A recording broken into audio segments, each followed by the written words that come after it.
Hey everybody, what is going on? I hope you guys are all doing well, and welcome to another tutorial video. In this video, I'll be explaining to you guys how you can make a poster in Canva, so let's get right into it. Firstly, what you need to do is open up a blank project, which you can see on my screen right here, and once you're opening a project, you can very easily just select a sort of format or an aspect ratio which you want your poster to be in.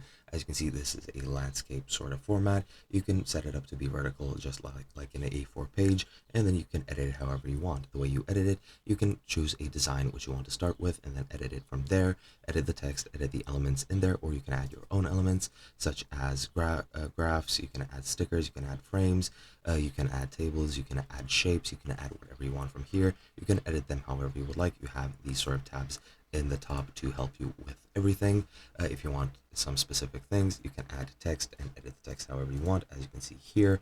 Then you can also upload images which you might have downloaded or uploaded to Canva and place them in your what's it called, project. And from there you can also draw.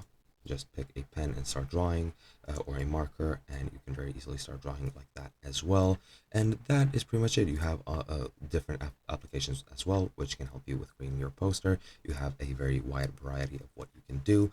But yeah, you just need to add the elements, customize them to your liking, and that's pretty much how you create your poster. Once you're done, you just go to share, go to download, and download whatever you want. And that's pretty much it. Hope you guys enjoyed, and I'll be seeing you guys in another video.